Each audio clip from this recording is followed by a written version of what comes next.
Today's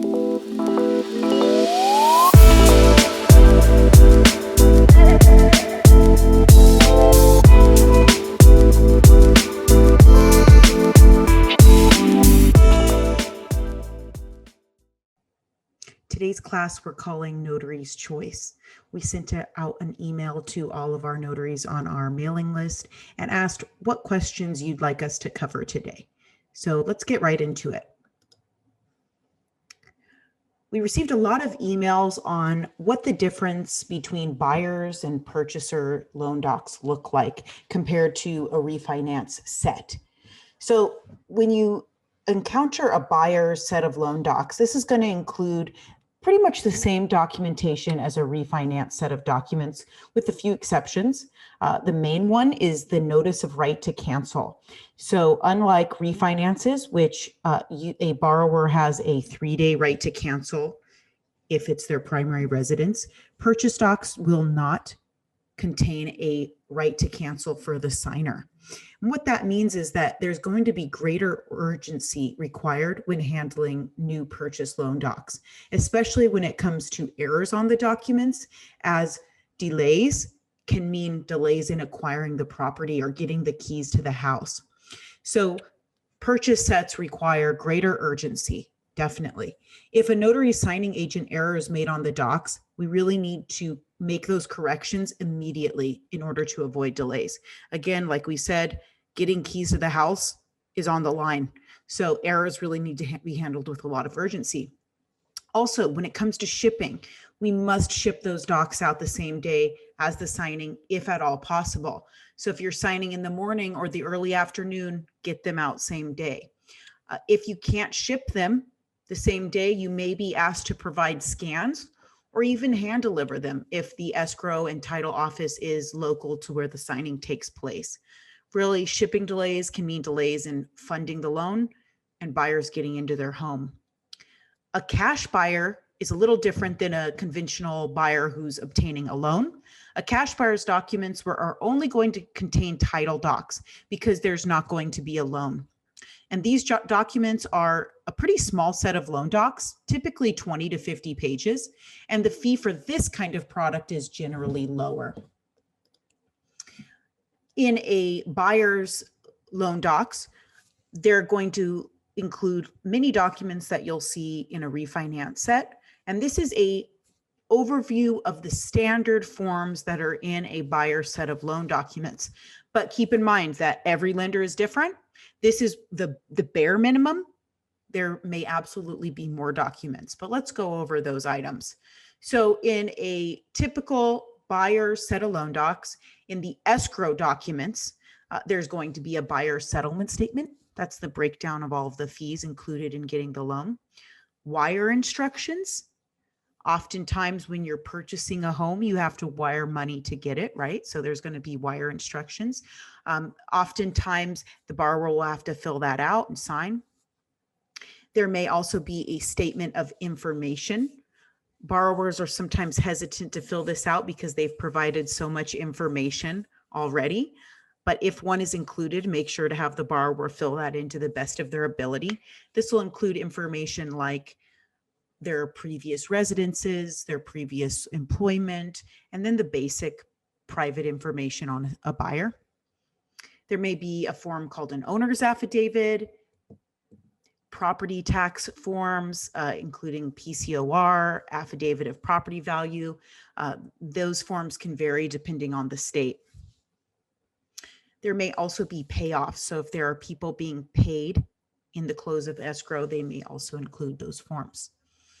In the loan and the lender docs, you're going to see the same thing that you'll see in a refinance. You'll have a note, a deed of trust or mortgage. Writers are not always needed. Writers specify the deed of trust. So if the borrower's financing is through the VA, there'll be a writer for that. Or if the property is going to be in a trust, there may be a writer for that. Or if they are going to rent the property, that's the occupancy status, there may be a writer. If you want to know if there's a writer, check, generally it's page 2 of the deed of trust or mortgage. There'll be a little section for writers and each box will be checked off according to what applies.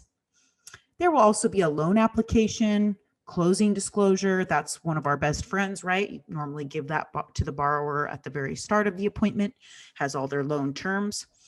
There's going to be some W-9, 4506 T or C. Patriot Act, that's for you to complete using the borrower's ID information. There may be signature name affidavits. This form contains the borrower's aliases, occupancy affidavit, correction agreement, limited power of attorney. These are just standard forms that may be included in a set. Initial amortization schedule, that's the breakdown of all of the borrower's payments if they were to pay exactly as the schedule presents. There may also be a quality control release, borrower certification and authorization. Really, the list of lender docs can go on and on. Typically, a set of loan docs is 100 to 200 pages. But these are the ones that are kind of our core documents that are in almost every set. All right, we've also got a question on what a cash out refinance is. So in order to answer that, let's first talk about what home equity is. So equity is the difference between what your home is worth and what you owe the lender. So one can gain equity in two different ways. One way is the property increases in value. So when home values increase, you'll gain equity. And two is paying down the mortgage principal through your normal monthly mortgage payments. So that's how you can gain equity in your home. One way to put it is that home equity is the amount of your home that you actually own. So a cash out refinance is a type of mortgage refinance that takes advantage of that equity that a person builds over time and gives you cash in exchange for taking on a larger home loan or mortgage. Basically, with a cash out refinance, one borrows more than they owe on their mortgage and they pocket that difference. In Texas, a cash out's a little different. They do things a little different in Texas. It's called a 50A6. So in Texas, when you cash out on your home, the signings must take place at a title office or attorney's office. That means that the notary has to schedule that appointment to take place there. Like I said, either at an escrow title office or attorney's office. Sometimes there's a fee involved. So sometimes the room fee, you have to actually pay a room fee. It can be anywhere from $0 to $50 generally.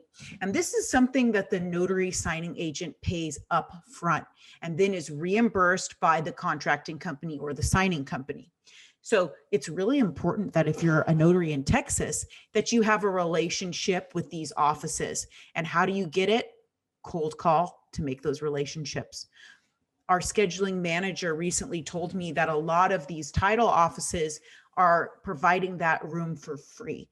So all you have to do is call up local title offices and attorney offices near you and see if they offer their building for these kind of signings to occur. And if so, if there's a fee. Like I said, cold call, that's the way that we make those relationships when it comes to title offices. We'll have a lot of maybe a signing in Texas for a cash out. And a lot of notaries say they want it, but they don't have those relationships. So you really want to be able to take any signing, right, in whatever state you're at. So cold call, title and escrow, Google title offices near me and start like that. That's what we do. A lot of times coast to coast, we'll find the title office to have the signing at, and we just go on Google. We do have some relationships with escrow company that helps, but when in doubt, Google it and start making those cold calls. Loan docs on a cash out refinance are going to look the same as any conventional refinance. However, there's one form that we really need to make sure gets completed, and that's the instructions for funds due to borrower, or it also is sometimes called instructions on disbursement of proceeds. So let's look at what that looks like. All right, so here are two samples. One to the left, instructions for funds due to borrower/owner. So if money is coming back to the borrower, getting a cash out, that's what that is. They need to include the information of how they want that money. Do they want the check mailed? If so, they need to check that box and provide their address, or they can have the money wired. And generally, if they're cashing out and they're getting a large sum of money, wire is the preferable option, right? You don't want to cashier's check sent to your house necessarily. So if we're at a signing and there's money coming back to the borrowers, they must decide how they want that money. If they want it wired, we have to fill in as much information as is possible in the wire section. So the information that's required: bank name, account number, ABA routing number, and account holder's name. See this bottom one? It's kind of sneaky, right? This is for the names that appear on the account, and they must put the names as they appear exactly on the account. And you can check a borrower's personal check to see how the names are written. So if 2 names appear on the account, we need to list 2 names right here. This gets missed all the time. The bank phone number and bank city are actually not required, but bank name, accounting number, ABA routing number, and account holder's name, just as it appears on the checks or their accounts. The other one is that buyer-borrower instructions on disbursement of proceeds. So again, borrower must decide how they want that money. In this case, they have a few more options. They can have the check mailed via USPS, so just US Postal Service. They can have the check sent via FedEx, or they can have the money wired at no additional charge. And here they need the bank name, ABA number, and account number, and the account of. So when there is a cash out, these forms must be filled in. Otherwise, the escrow company is going to have to call them after the fact, and they might actually have you go back and fill this out. So if you make a mistake on this form, or the borrowers make a mistake and you don't catch it, escrow may require you to go back out. Because of wire fraud, they can't have this filled in after the fact, and they can't even just email this to the borrower and have it filled in at a later time. It must be filled out with you. And a lot of times this is required to have a notarization attached to it. So slow it down. If you see that the borrowers are getting cash back, check the settlement statement. If you're not sure, at the very bottom, it'll tell you. This must be filled out in its entirety. Okay, I get a question on this all the time. The gap indemnity agreement. So let's talk about what that even means, because who even talks like that, right?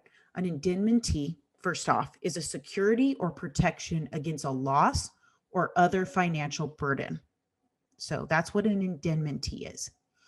This kind of agreement may be requested by the title insurance company from the borrower to minimize its risk between the time when the signing occurs, so at the signing table, and the actual recording of the documents with the county, because there's going to be a gap of time between the closing and the recording. So in a sit-down closing or signing, which is what we normally do, right? The title insurer assumes the risk that nothing will be recorded that could cause the title insurance policyholder a loss.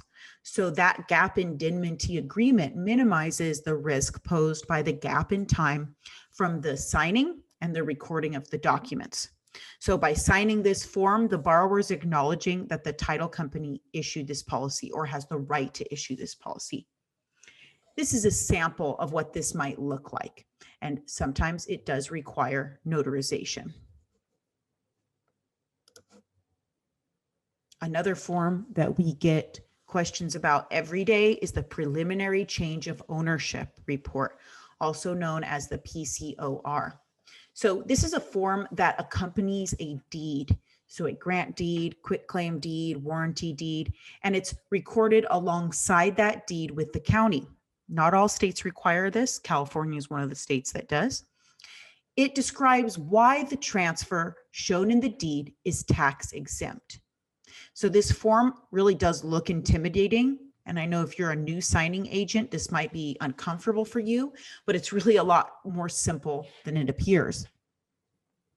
Only part 1, which is the transfer information, needs to be filled out. And then at the bottom of the second page, it needs to be signed. But unless it's a purchase, just part 1 needs to be filled in. So you can, just like I show in the sample, we can cross off 2, 3, and 4 and focus on that first page. And in order to know what option to select in part 1 to transfer information, we must reference the deed. So let's look at the sample attached here. So in the top right, we have the grant deed. The purpose of it It says Eli Cherubel and Virginia Cherubel as husband and wife grant to Eli and Virginia trustees of the Cherubel Family Trust. So this is a transfer between individuals into their trust. So what are we going to choose for the first page of that PCOR? Part 1 is going to be K. This is a transfer to or from a revocable trust that may be revoked by the transfer and is in the benefit of the transferor. So to really get this form down, you have to read grant deeds, understand what the purpose of them is, what do they do, and then get to know the options in part 1. Everything else is no. So we could just check no on all of those and then check yes on the one that applies. Let's look at another sample. So we have the grant deed here to the top left. It's A. William White and Wendy White, husband and wife as joint tenants, grants to Peter D. White and Sylvia White, husband and wife as joint tenants. So the grant deed here is a transfer from a parent to a child. So let's check our PCOR. Part 1, remember that's all we need to fill in. Numbers or letter C. This is a transfer between parents and children. So our little pro tip here is to familiarize yourself with the options in part 1, transfer information, and get to know grant deeds and their purpose. Sometimes if you're with signers, you actually have to ask them what the purpose of the grant deed is.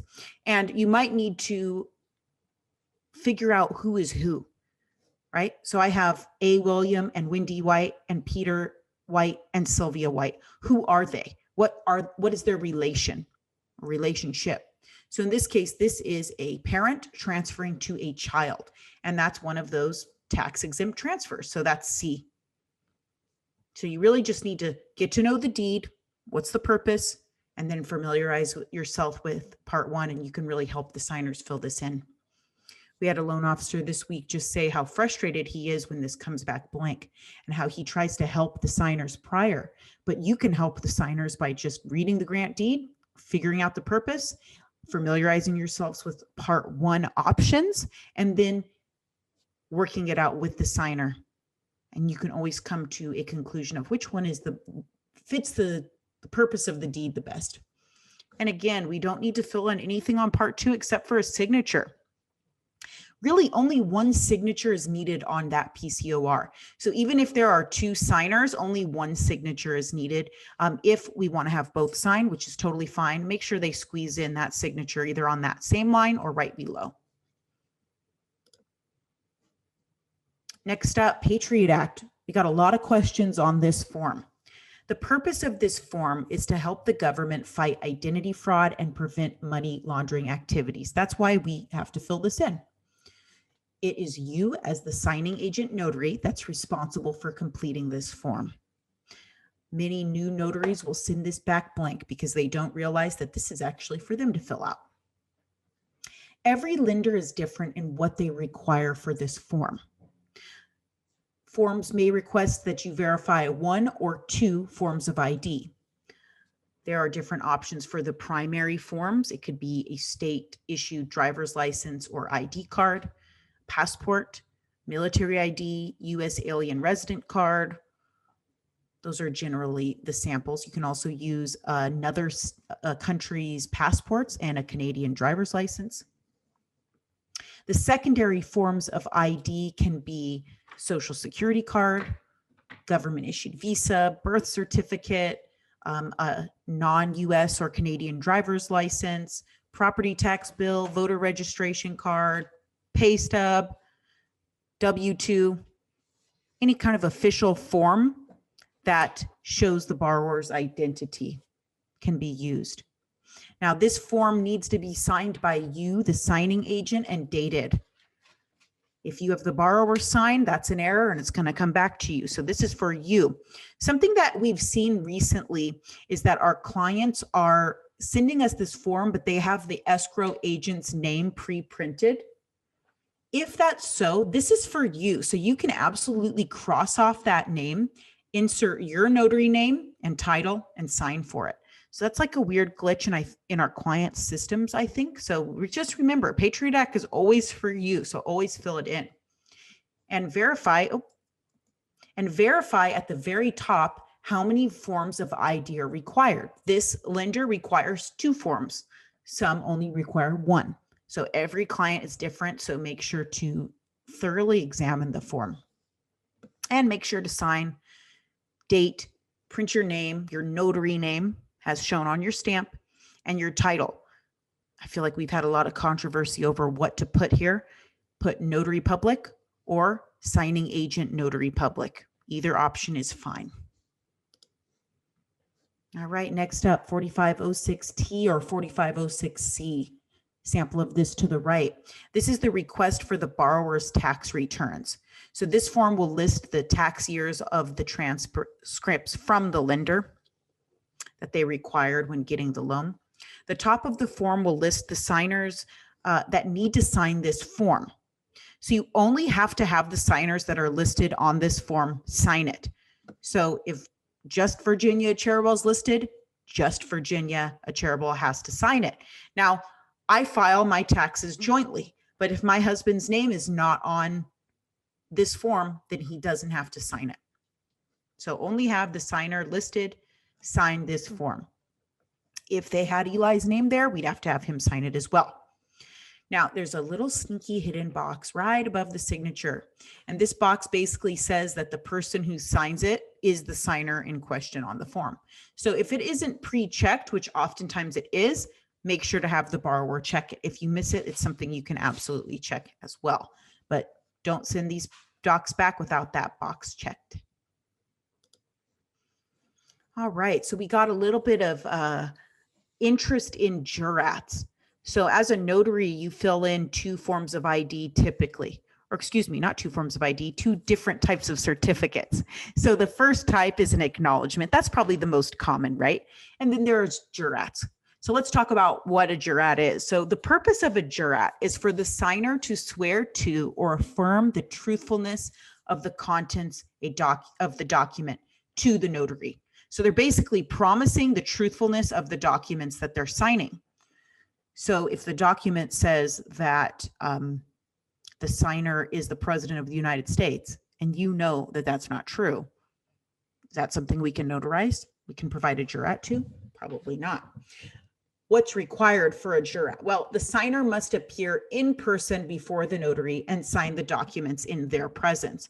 So typically with an acknowledgement, the signer can sign previous to meeting with the notary. That's not the case with the jurat. The signer must bring the document to the notary and sign it in front of the notary in their presence. And the notary must administer a spoken oath or affirmation, and the signer must respond out loud because they're swearing the truthfulness of the information contained in this document. You have to provide an oath or administer an affirmation. You may or may not require the signer to raise their right hand. That's really your choice, and we'll go over that in a second. Administer the oath when presenting the form that requires a jurat to the signer. So I got a question of when should you do this? I would say that when we're getting to the document that requires a jurat, that is the time for us to administer the oath. And it really should take less than 30 seconds. So this doesn't have to be a big formal process, simple, to the point. Administer the oath when you get to that form that requires a jurat. Let's talk about it. So what does it look like when we administer oaths or affirmations? So we have a little picture here to the left of someone that is asking the signer to place their right hand over their heart and their other hand up. It's not required as stated, but some notaries do that. Let's talk about California because that's where we're based. And so we're going to talk about California state laws. My advice is always to get to know your own state's laws. Take that notary handbook and get to know it well. But let's talk about in California. So state law provides the following wording for an oath or affirmation, which requires an affirmative answer to 1 or 2 of the following questions. So the borrower or the signer must respond affirmatively out loud. They can't nod. They can't make a noise. They need to say yes. For an oath. So an oath, just a little background, an oath is acknowledging a higher power. So you're swearing to God the truthfulness. So a signer can decide whether they want an oath or an affirmation. Let's talk about an oath. This is the state wording given to notaries by California. Do you solemnly state that the evidence you shall give in this issue or matter shall be truthful, the whole truth, and nothing but the truth? So help you God. So an oath acknowledges a higher power.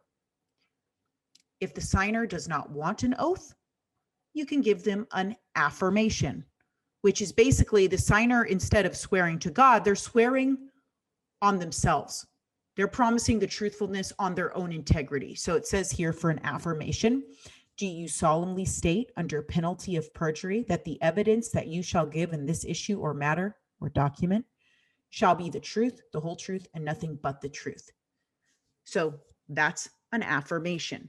So you can decide what you want to give, and the signer, you can take the signer into consideration. You may choose to do an affirmation, not to offend anybody. Either option is allowed and fine, oath or affirmation. In some states that don't require that statutory wording, the common phrasing for an affirmation may be something like, do you affirm that the statements in this document are true to the best of your knowledge and belief? So that's simple. When you present the form, what if it's the signature name affidavit? You might say something like, these are the names that came up on your credit report as possible aliases. By signing this form, you're promising the truthfulness of this information here. Do you affirm that the statements in this document are true to the best of your belief? That's a really simple way to put it. It's got a flow and it doesn't stop the signing from proceeding. So it's kind of up to you on how you do this, the specifics, and how exactly you administer oaths or affirmations, whether you choose to use an oath or an affirmation. But you want to put this in your mind and go into the document signing with that in mind. Remember, they need to give you a verbal confirmation. So they have to give you an affirmative answer to whatever you give them, whether it's an oath or an affirmation. Okay, we got a lot of questions on etiquette and scheduling and basically what we do before the signing. So here's a summary of some of them. So scheduling and communication with the company that hires you and the signer is critical. More communication is better. So if a signing is open time, it's up to the notary to confirm a specific signing time with the borrower. So communication is huge. If you get a signing and it's TBD today, call the signer right away. Update the company that hires you right away. I always say in this industry, more is more.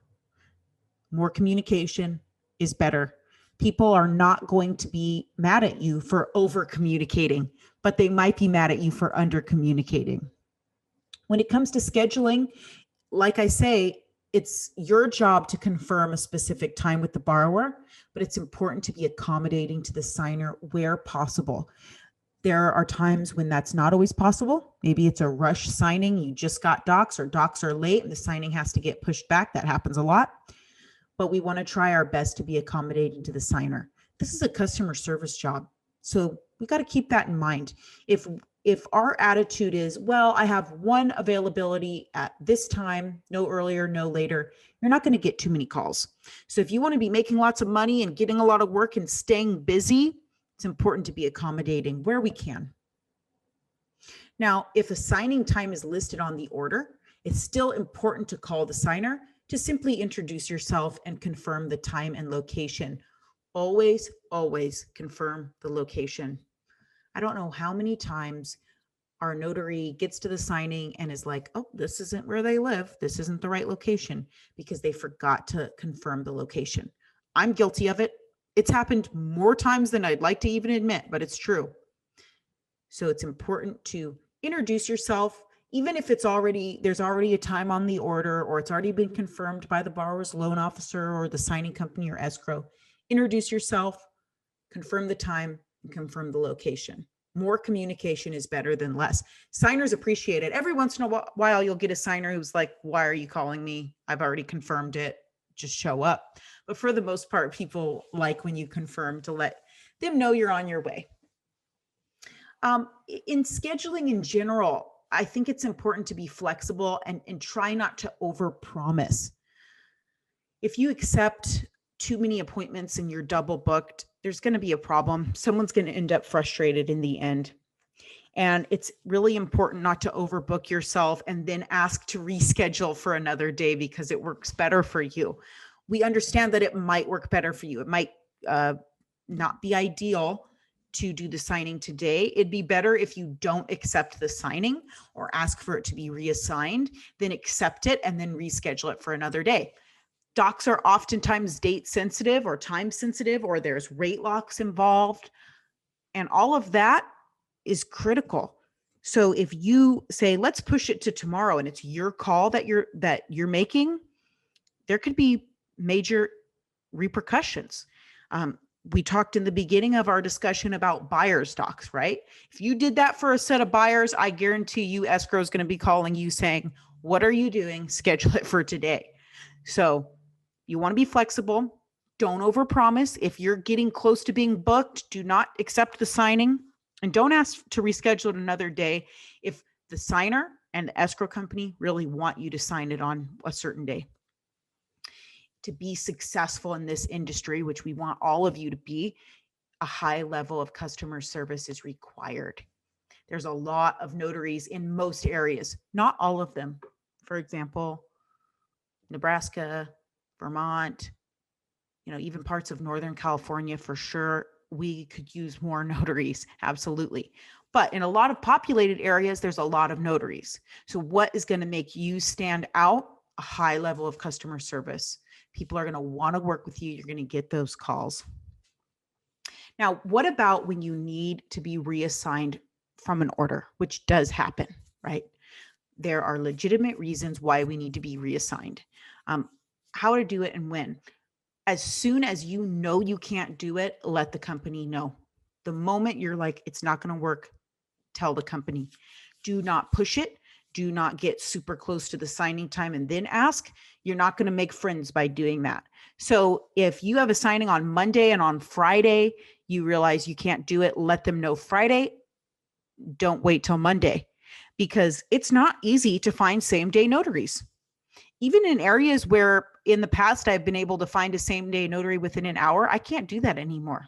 It's just not the same environment that it used to be.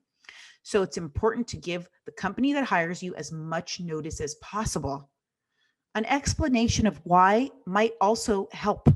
If you just say, can't do it, you're not going to make friends. Again, nobody's going to be happy about having to now rush to figure out how to get this refilled in a short period of time. Today alone, we've had probably 7 notaries asked to be reassigned within an hour of the appointment. What does that mean? Well, we have to call the borrower and now apologize and tell them that we won't be able to find a notary at the time that they requested. We have to then see what their time frame looks like. What's their, how late can they sign? What's their, what's their window, right?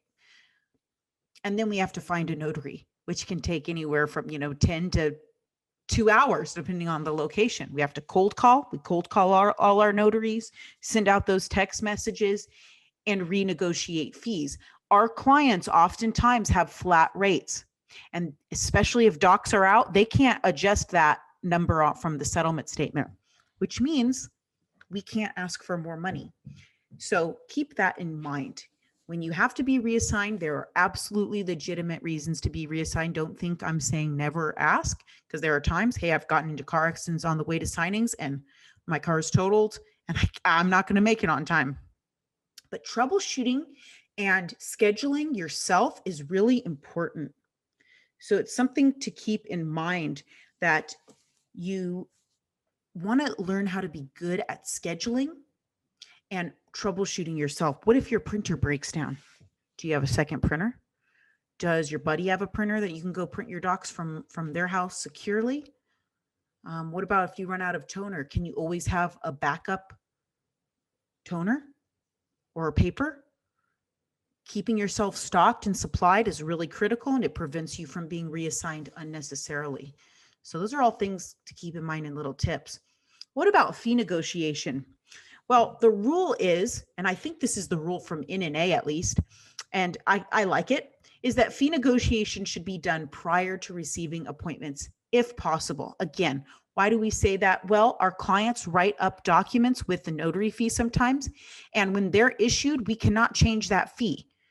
So before the signing, before docs are written up, that's really the time to negotiate fees. If you accepted the signing and it's in a farther area than you expected, analyze how far it is and come to the company with an appropriate negotiation.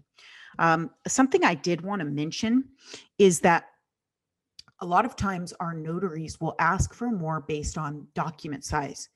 Some packages are huge. We're going to talk a little bit about that in a minute. It's true. Some packages are like, wow, that's a lot of pages. Can't believe that. I thought we were going paperless in this world. Well, we're not when it comes to loan docs, right? Unfortunately. Would you ask for a lower fee because the number of documents was lower? Probably not, right? And once you get your script down, once you know exactly what you're going to say on a signing, all appointments should take between 20 and 40 minutes. There are exceptions. If the signer is a reader or particularly chatty, or you're just having too good a time, which is me on every single signing, I just love doing signings, it's going to take longer, right? If I'm really comfortable and the signers are comfortable and we're really getting to know each other, it might take an hour. But once you know what you're doing and can explain the documents in a concise way, 20 to 40 minutes, truly. And if you know how to prep beforehand, and if you know how to do the signing and quality control at the same time, which if you don't, check out our other videos, they'll help you. That's how long it should take. So page count, we can't always negotiate more because of page count. Every signing is different. Sometimes you'll get a 30-page set of loan docs and you're like, wow, this is a steal. This is going to take me 20 minutes in and out. Sometimes the documents are 250 pages.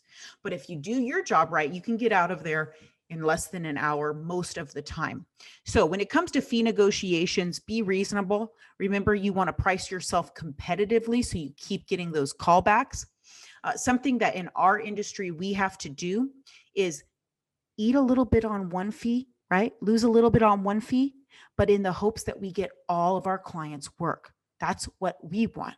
So coast to coast prices themselves competitively so we keep getting repeat calls and we keep having work for our notaries. So you can take those principles and apply them to your own life. I am by no means telling you not to negotiate, but I do believe you should negotiate prior to receiving the assignments. There are special circumstances that make it so you have to afterwards. Remember to be professional, be polite, don't be rude, and don't be insulting. If you do any of those things, the company might give you the fee and they might not ever want to work with you again, right? Remember, this is business, so don't take it personally and be competitive. That's how you keep getting repeat calls. That's how you get a lot of work and thus make a lot of money. Now, what about late and no shows? If you're late to appointment, sometimes borrowers have a small window of time. Last week, we had a signing where the borrower had 20 minutes and the notary got there late and they had to reschedule for another day. So if you're late, which is going to happen, right? Traffic in California is back to where it was pre-COVID, which means traffic's horrible. You're going to be late. Sometimes you think that you're working against traffic and you're wrong, just simple as that. Communicate if you're late. Communicate as soon as you know you're going to be late. Do not wait until the signing time and tell them, hey, I'm going to be 15 minutes. The moment you realize, which generally is way before that, right? The moment you realize that, call the signers, let the company that hired you know. Communication's huge. You can have a borrower who's frustrated you're late, but you communicated and they're happy.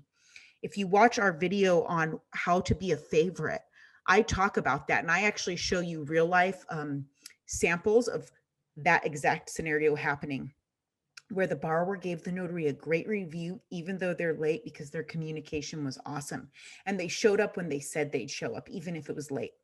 So don't fret, communicate. Now, what about no shows? What if you forget an appointment? Or what if you just bail because you're like, you know what, I don't want to do this anymore? You won't last long in this industry. No-shows are a huge pain and have huge consequences sometime. Just today, we had a no-show on Friday. Notary, just no communication, no communication. Client was like, yeah, they never showed up, never called me back. What do we do? It can be very frustrating. So communication's huge. Checking your schedule constantly so you're not missing an appointment. And then if you no-show, in my career, I have no-showed. I one time took a nap and I woke up an hour after the signing, just not thinking, right? We're going to do that. We're human. We're going to make mistakes. We're going to forget. We're going to be in the zone and forget something. Communication, don't go MIA. Don't block everyone. Don't give up on yourself either. I've had notaries say, well, I'm done. I can't do this industry. It's too hard, or I just made a fool of myself. We're all going to make those mistakes. So don't give up. Just take it as a lesson and learn from it. But they have consequences. So my best bit of advice is to own it, apologize, and fix it. That's what Coast to Coast does. That's what we suggest everyone does. It's going to keep getting work, even if you make a big mistake like forgetting about an appointment, which I've done. I've done it all. So accept the consequences and then move on. Okay, what about at the signing etiquette? So these are just basic questions that I received, and this is my take on it. Of course, everyone has a different opinion. This is what we think at Coast to Coast. So if a signer offers you a beverage or snack, you can absolutely accept their hospitality. Now, what if you're on a tight schedule and really can't stay longer than just what the loan signing takes? Politely decline the offer. If I'm offered a beverage but need to decline, I might say something like, oh, no, thank you. I have a drink in the car, but thank you so much for the offer.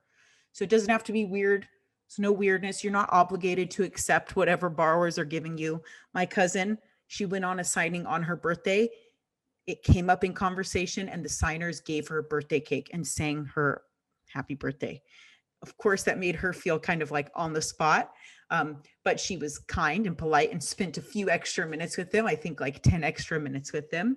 But if you're on a busy schedule, just say, oh, no, thank you, but I really appreciate the offer. I'm good. I just had some coffee. I just had some water. Don't make a big deal of it, but you can absolutely accept it. I've had people give me all sorts of stuff. And again, if you watch my videos, you'll know I always say I love getting to know my neighbors. So I always think accepting their hospitality is wonderful, but we're all on tight schedules, right? So it's okay to decline. All right. We also got a question about what if you want to bring someone along to shadow with you?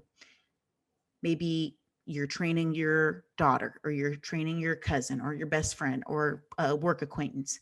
That's fine, but you must ask the signer if they're comfortable if you bring someone along as kind of like a silent observer. Give them the option to decline if they're not comfortable. So don't be pushy about it. You could just simply say, I'm training someone right now. Are you comfortable with me bringing them along as a silent observer so they can get a little experience? In my career, I've trained many people. I've had maybe 2 people decline. Maybe out of 25 trainees, 2 borrowers have said, no, thank you. So give them the option either way. Don't make it so where they're forced to say yes. Just be neutral about it and see what they say. Most people don't care, right? COVID might have made things a little bit different, but just ask. Do not bring your spouses, children, or animals to the signing. I know that might sound silly. It's absolutely not. These things happen. If you're not comfortable going into a borrower's home, then this might not be the job for you. If you want to bring your spouse because you feel more comfortable, again, I don't know if that's the job for you. Remember, you have people's loan docs. You have their private information. That is important, and that is your security. You can have confidence going into people's homes because 1, most likely they want this loan, right? They want to do this process. And 2, you're a notary public, you're an agent of the state, you're there to protect them, right? That's the notary's job, is to help the public. So you have that security knowing your position, your role, you've got their loan documents. there's a lot of confidence that comes with all of that, and respect. So if you're uncomfortable, maybe don't do the assignment. Sometimes borrowers want to sign at a Starbucks or at a restaurant, and that's totally fine. But don't bring your spouses, children, or animals to the signing. It's important not to do that. We'll get complaints on it. And then the lender will be mad and it'll be a whole thing. And I don't want you to have to go through that. But again, if you're uncomfortable going into people's homes, this might not be the job for you. So just keep that in mind. I started doing this when I was 18. I probably looked and acted 18. But having someone's loan docs gives me a lot of confidence. It's my security, it's a professional job. And for the most part, with few exceptions, I've been treated with a lot of respect, and I've never felt uncomfortable to a point where I had to leave a signing. There's, of course, going to be exceptions to that rule. You're going to meet all sorts of people being a notary, and sometimes you'll be happy to leave the signing when it's done. But for the most part, it's a professional setting, and you should go in with a lot of confidence, knowing that you're there for a good purpose and you're handling their loan documents. So that's how I feel about that. You can absolutely bring a cheat sheet. We had a question whether it's okay to bring like a little cheat sheet or notes to the signing. If you have like a little cheat sheet of what the documents mean and a description of the general documents, you can absolutely bring it. Example, you can add Post-it notes to each page with a little mini description or maybe some keywords that jog your memory. And as you sign the documents, you can remove them and present them for signature. That's what I've had a lot of notaries do when they first start out, is they'll have a little Post-it note, like say on the note, okay, this is the borrower's promise to pay, make sure they verify the loan terms. And then as they're signing, take them off. You don't want to leave any notes or Post-it notes on documents. That's really important because someone's going to have to take them off and they're going to be annoyed that they had to do it. It takes a little bit of time. But absolutely, you can bring a cheat sheet. There's one reverse mortgage lender that actually provides the notary a sample of what to say for each form. And they actually want you to follow that guide. It's awesome. Not all clients are like that though, right? So you might want to come up with your own little script. Coast to Coast is creating a book that will have a description of each page that you can memorize. And this script has gotten me through most signings in 20 to 40 minutes. So it's going to really help you come up with something that gives you a lot of confidence at the signing table, gives the signer confidence, and get through the signing as quickly as possible. Okay, talking about journal entries and general signing process. So not all states require you to keep a journal of your notarial events. I think it's a good practice to do so. If your state requires it, you must keep a journal and they must be accurate and detailed. So I recommend, Coast to Coast and myself, we recommend completing journal entries when you first arrive to the signing. So in order to keep the process moving, we suggest providing the signer the most important documents like the note, the CD, settlement statement, DOT, mortgage, and they'll review those while you're entering in their ID information in your journal and beginning the line items. So once the ID information is entered, then you can proceed with signing the loan documents. It's important that you're in control of the documents. Do not hand over the entire set to the signer. Instead, give the signer one document at a time, have them sign it, take it back, review it. You do your quality control. That's your first quality control. So you hand the docs to the signer, have them sign it, take it, review it, on to the next. Once all forms are signed, it's important to QC all of the forms again, check for dates, signatures, and initials. At this time, so after everything's signed, the second quality control, this is where you can complete your notarizations, make sure you stamped everything and signed it. It should take about 5 minutes to do so, maybe a little bit more or less, depending on the page count. So after you've checked everything for a second time, complete your journal entries, have the signer sign and provide their thumbprint as needed. Some states don't require thumbprints, so don't push it if your state does not require it. But if you're like me in California, make sure to get your thumbprints. It's critical. Thumbprints should be provided for forms that are a deed or any document that affects real property. So if there's a transfer of real property, thumbprint it. Power of attorney, thumbprint it. And that's for notaries in California. So each state is different. So check out your local requirements. Now, if you're strapped for time, do not neglect that second quality control of the documents. So you're quality controlling as you're signing them, and you do it before you leave again.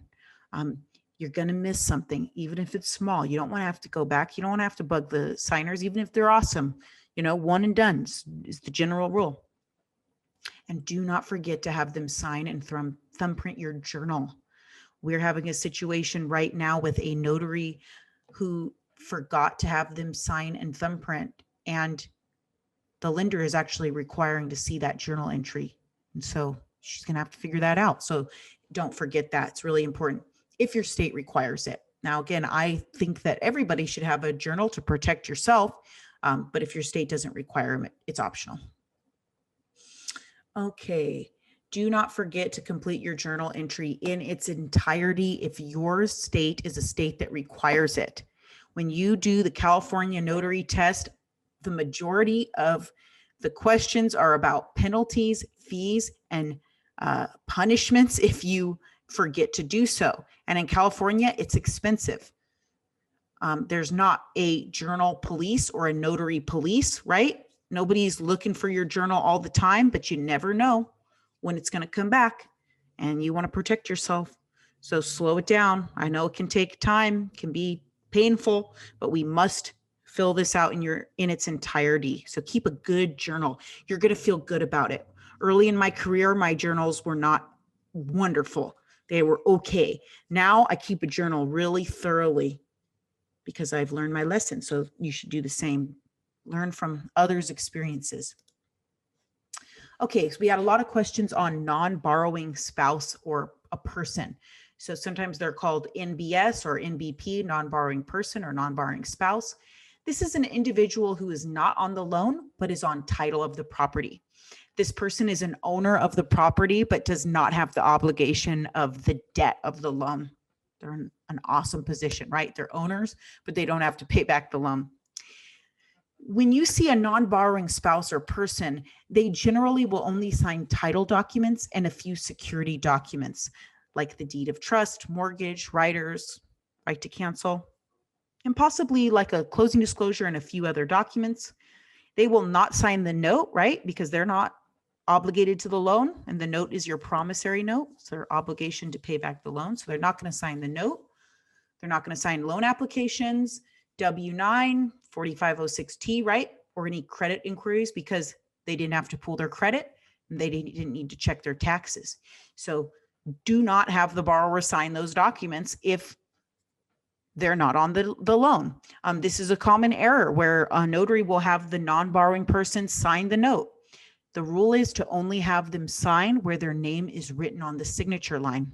So if they're not on the loan, do not have them sign documents that do not have their name, because they don't need to sign it. And if you have them sign the note, like we had today, just today, we have to get it re-signed. So it's important to remember.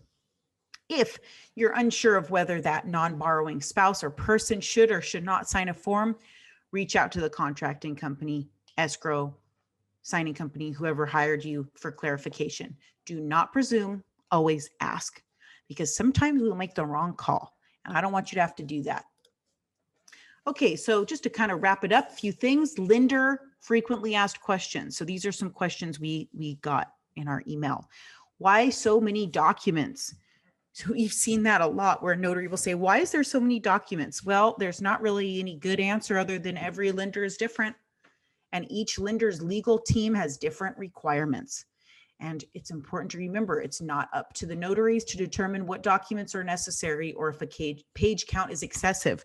Notaries will say, well, I need more money because this is an excessive amount of pages. It's not your call to determine whether it's excessive. If a lender sends you 300 pages, that's because that's what they want. And we can't really be the judges of that, even though it can absolutely be frustrating. There's sometimes duplication, and it just is what it is, but it's really not up to us to determine whether it's excessive or not. Like I said, some lenders have duplications like of the CDs and other disclosures. If it's in the set included, have everything signed, even if it's a duplicate. Another question, why does the set have both legal and letter? Again, every lender is different and they do different loan doc formatting. The loan documents formatting is generally provided by a vendor who has a set format for the documents. We cannot request the lender to have all letter or all legal. We had a notary recently ask that. They said, can you tell the lender to take out their legal size and just have letter? We can't do that. And even if we did, they would just say, that's not our job. We can't do that. Remember, this is like a vendor who provides that software, and to get a change is incredibly difficult, if not impossible.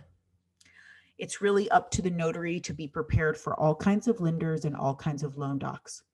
And a dual tray printer is strongly recommended, and getting to know it is really super important. If you don't have a dual tray printer and you need a page separator, go on Notary Rotary. They have a free page separator. I use it all the time. Notary Rotary, it's free, it's easy, and it'll make sure to print everything correctly. I've never had a problem with missing documents. I have had a problem with SnapDocs separating the documents and some of them being missed. I've had quite a few files like that, but Notary Rotary has never let me down in that way. Okay, another question is why not highlight the docs to make the notary signing agent's job easier? Most lenders expect you to be familiar with all kinds of loan docs. The sad truth of it is that lenders are not concerned with making your job easier. It's up to you to be flexible and be confident with all kinds of loan docs. So that responsibility of documents being executed accurately lies on you. So it's important to do research, take advantage of all the training out there, and there's a lot of it.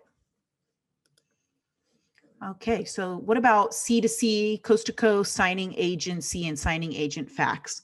So we received a lot of questions about just the general process. So let's go over them. So when you work with the signing agency, it's important to remember that that's the company that you're accountable to. That's the company that you report to. So if you're at a signing and the lender says something and you don't tell the signing agency, that can be an issue. So whatever happens on a signing before and after or during, report to the signing company. These are the people that if you need more money and you're hired by a signing agent, don't go to the lender or escrow, go to the signing company and we'll make it right.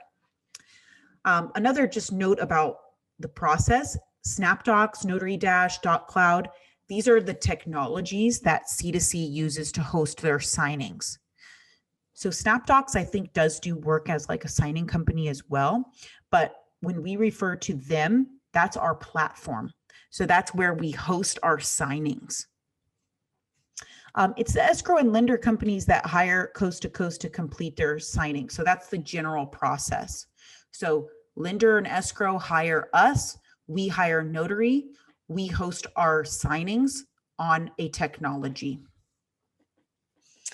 If there's an issue arrives at a signing and you were hired by a signing company, again, all communication needs to go through them.